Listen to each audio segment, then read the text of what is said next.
being here. Challenging week, really good opponent this week. Ole Miss, a good football team, extremely well coached, talent all over the field. We got our work cut out for us. We've got to play the best we've played all year to have a chance to win, and it's going to take our best. So exciting opportunity. Go on the road, hostile environment, great opponent. Daunting in some ways because you look across on the tape and you see the athletes, you see what they do. There's so many things they do that stress you. So we got to have a really good week of preparation. Today was really second day of prep for the players. Yesterday was kind of a little bit lower key Monday than normal for us because we're a little bit fatigued and beat up. I feel we've been through maybe more of a gauntlet with the first three games than typically. Usually, we haven't had a situation where we've been able to rest our starters at all. They've had to play the complete game in every game. So we got to make sure we practice smart while still getting the work we need. But we got to be smart enough to make sure we show up fast on Saturday because they're extremely fast. So with that, we'll open it up. After, kind of an emotional Saturday night here, having the fans, rush the field and everything, how do you kind of harness all of that and move towards, what is another daunting non-conference opponent? Yeah, you got to answer the bell. I mean, it's like, a boxer, right? Every time you come out of the break, you got to get back up and go fight again. And, boxing is 12 rounds. This is 12 regular season games. We got to get up and answer the bell. And I felt the first part of today, maybe not our best energy, right out of flex, getting ready to go into period one. I let them know, hey, this is how we're going to roll. We're going to get our ass beat. You better be dialed in. And so I think practice got better from there. But this is it's hard. And our guys got to get over that one's gone forever to me. And this next one's all that matters for the next week. And, I think the thing I fear is just complacency and our players, everybody telling them how good we are when I'm we beat a team last week by 7 points, and the week before that we beat a team by 2 points, and the week before that we scored a field goal in the second half. Wow. So good. So it's we better freaking wake up. So I'm beating a broken record here, but this transfer portal era, these two teams played 2 years ago. You weren't here, but there was 9 combined players who played in that game on the two teams. 5 from Tulane, 4 from Ole Miss. Nobody started. Ole Miss had one guy who recorded a stat in that game. You've got 3 guys who recorded stats. Just how I guess the past doesn't mean anything at all. Well, yeah, I think you just said at that game, there's very few people who were involved from a player capacity. Obviously, a lot of their staff was there, but and a few guys on our staff were here for that. Tyler Spotsworth-Orgeron and Colin D'Angelo and JJ and a few guys. But, a lot of very, very different rosters. I mean, our quarterback room's completely different. Their quarterback room's completely different, right? A lot of new. I think one thing I've been very impressed with them, and I think we've tried to emulate to some degree on maybe a smaller scale, is I think the one thing their coaching staff has done a great job of is embracing this era of college football in the portal.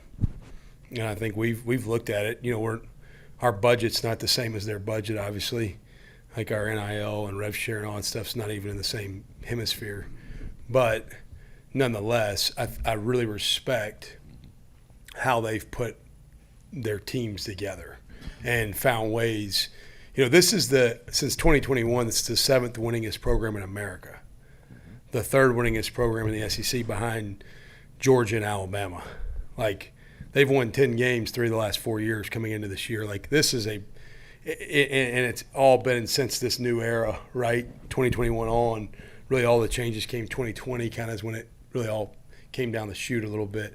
So I have a ton of respect for how Lane and his staff and their administration and their operation has kind of embraced what this world we live in now. And we've watched it and kind of on a smaller scale tried to figure out how could we maybe look like that to some degree.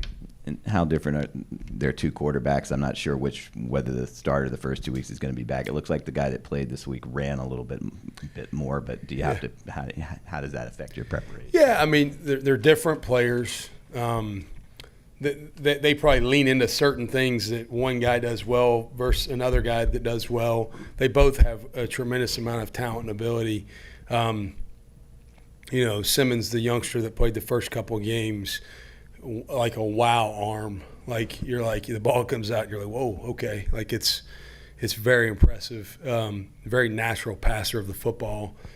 Taller kid, runs good. Like he's a good runner too. Like I think everybody sees what the guy 6, the kid from Fair State Trinidad, did last week, and thinks, oh, that's the runner, and Simmons isn't. Simmons is a really good runner in his own right.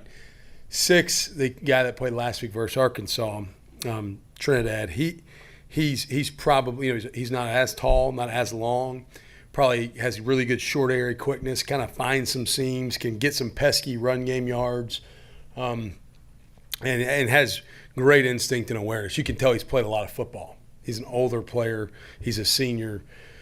Was highly sought after in the portal when he was leaving Fair State, and I think they're both. I've said this last night on my radio availability, but I said like their quarterback situation kind of feels a little bit like ours. Like I think people think I'm just using coach speak. I feel like we have 2 starters. Like Brendan was probably a touch in the lead before he got hurt in training camp, to be honest. And then when he went down, Jake kind of came on like wildfire and picked it up, and has run really fast with what he's been given. But they got 2 guys too that I think can go start games and win a lot of games because they've done a really good job of recruiting quarterbacks there. Lastly, you're deep at defensive line, but you were down 2 defensive linemen today. I saw what happened to Gerard. Looks like Cam Hamilton's not. What's their status? I think Cam's probable. He was available before the break at practice, and he was shut down. So he was on coming up pitch count. I think he's gonna be fine. G is available. We'll see what he's able to do.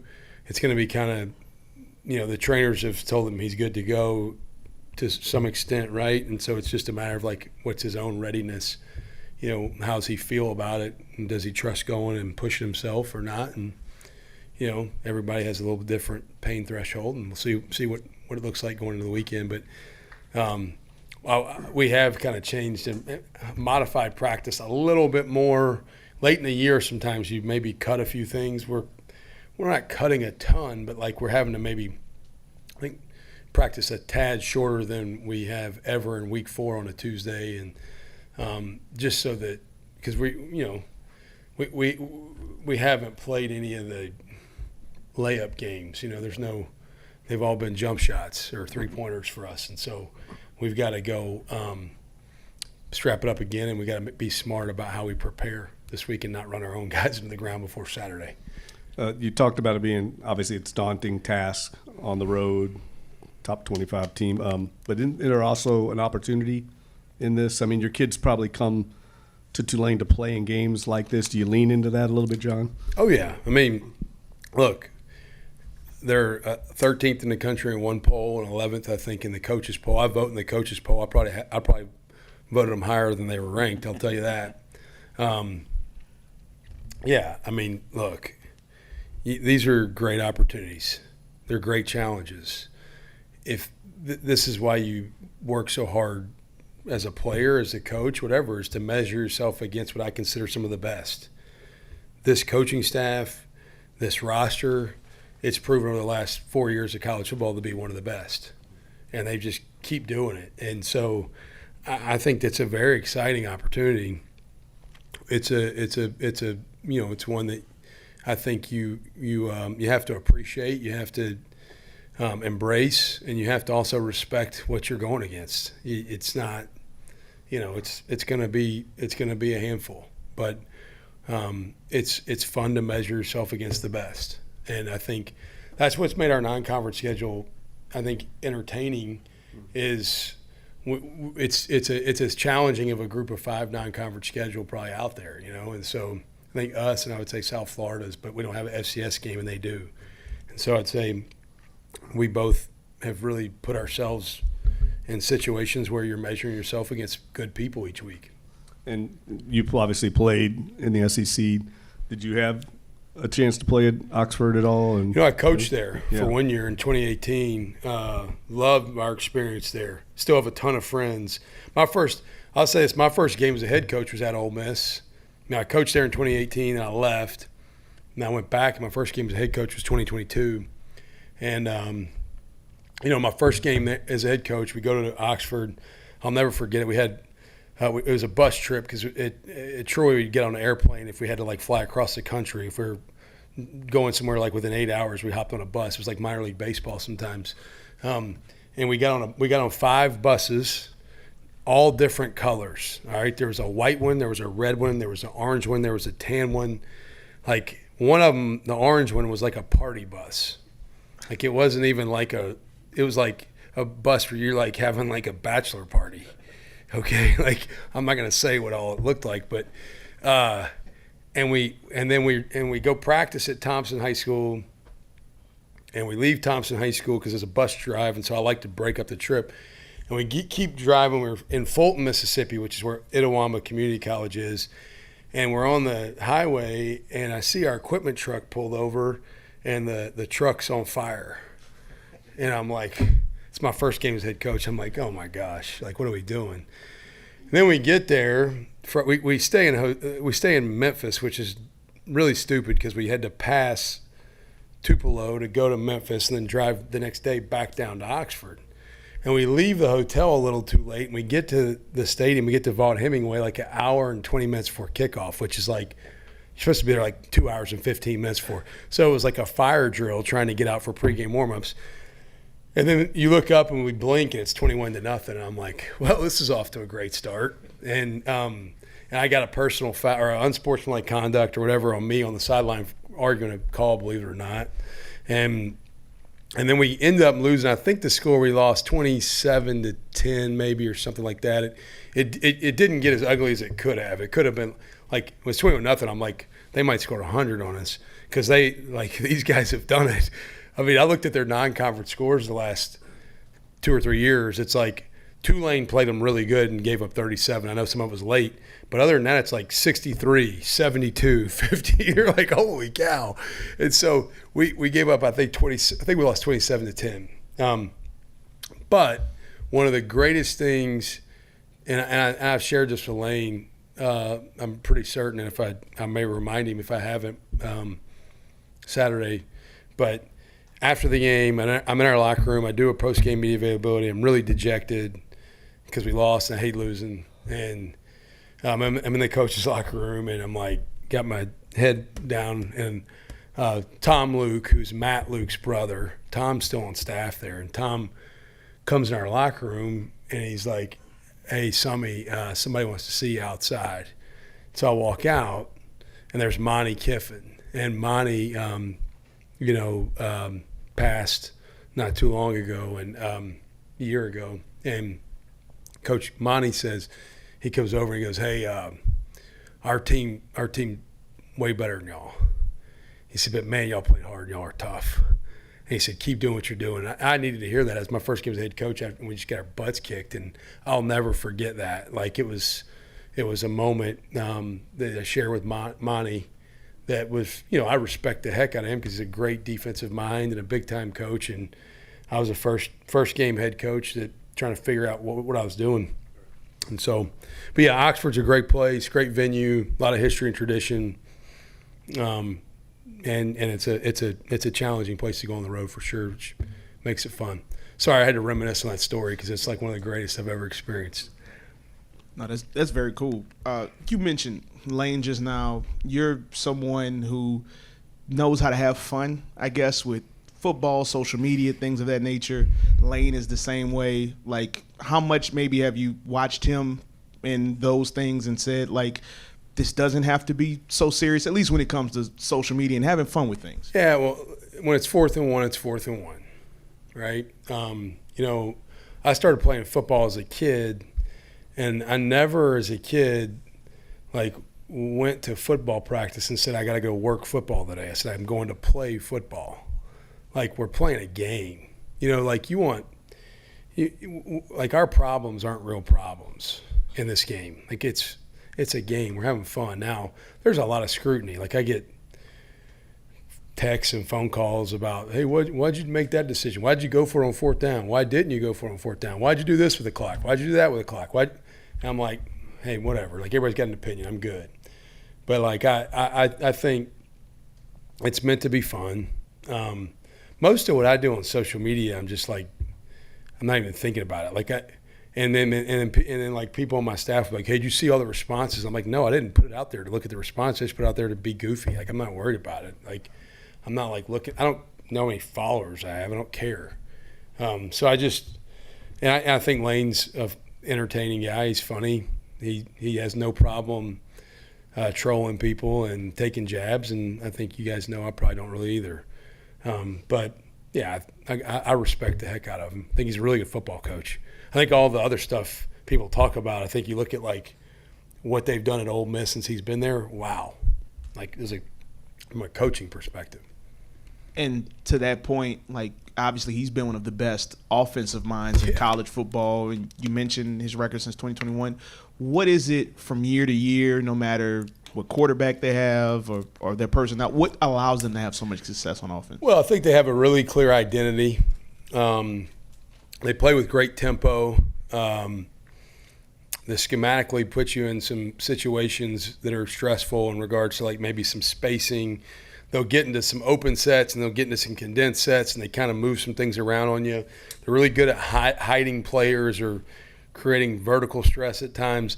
And then all of a sudden they get you really soft playing all the vertical stuff and then they run the ball down your throat. Like that was what I remember from our 2022 game is I was really, really worried about giving up explosive pass plays. Next thing you know, I feel like they ran for 1,000 yards on us in the game. And I think they do a great job of really playing to their personnel strengths. You know, I think I think they showed that last week with the quarterback that came in 6 when 13 wasn't available, and he's played the game, whether it's been with Dart or Matt Corral or whoever he's played the game in a way that, you know, the hardest position to play in sports is quarterback, and I think they've done a really fine job of catering what they do to the quarterback. And then their running back, Lacey, I believe he's 4th in the SEC in rushing yards, 2nd in touchdowns. When you see him on film, what's allowed him to be effective? Yeah, he's a 210-pound guy. He's physical. He runs with great leverage. He's a hard tackle. I've really been impressed with him in pass protection, to be honest. Like I think that's one of the most understated things about running backs. He's good in pass pro. He catches the ball well in the backfield. Really good football player. I think he's a big time threat.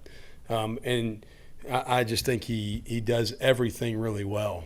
I don't, a lot of times you can maybe identify a weakness in a guy's game, like, hey, he's great with the ball in his hands, but man, if you get him in pass pro, he's not so. This guy's not that way. This guy's good at everything. Since that moment of Monty talking with you, I mean, just an unbelievable amount of success for you personally in your career, 35 wins in 3 years and change. Do you ever kind of reflect on kind of how far you've come as a head coach since that moment, and what kind of an impact do you think that speech from him had on you? Yeah, I reflect back. I've really reflected back. I've reflected back more this past Sunday probably than I ever have on what it's been like, because this is the place I coached my first game as head coach, and I thought about that Sunday a little bit, Sunday morning. I also thought about, like from a personal perspective with my own career, that Monty story is something that early on as a young head coach positively impacted me. The other one that is recent news is, I don't know if you guys are aware, but Sean Clark, who was the head coach at App State for a long time, is currently at Central Florida, and he's facing a health issue. And man, my third game as head coach at Troy, 2 weeks after that Ole Miss game, we lost in a Hail Mary at App. And Sean Clark came over after the game. I'm trying to get all our kids in the locker room at App. And Sean came over after we got I got the last 2 kids in our locker room. It was KJ Robertson, a linebacker from Thompson, Alabama, who I love dearly. Got KJ in the locker room. All our kids are going up to the tunnel. And Sean comes over and he says, hey, man, I know it doesn't feel like it right now, but your team that you have, we played them 11th game of last year and we beat them 45-7. He goes, today y'all are tougher than us. Y'all played us. And I felt like I'd been gutted for our kids because they had done everything we asked them to do. And Sean said, keep doing what you're doing. It's working. He's like, this team's different than it was just 5 games ago. And so those were 2 early experiences I had as a young head coach, game 1 and game 3 of that 2022 season, that have impacted me. And, I reflected back on right now Sean's facing a real battle health-wise, and I thought about Monty's no longer with us, and how you never know what you can say to someone that can positively impact them when they need to hear it. And both those guys, after tough losses, gave me something I needed to hear to help me keep going and believe in what we were doing. And I think, you just never know how you can have that impact. So Monty's impact on me in that moment was lasting, and it still affected me to this day, because I think what it did is it helped me sort of solidify what my beliefs were and what we were doing, and it reaffirmed it. Awesome. Thank you all. Appreciate you.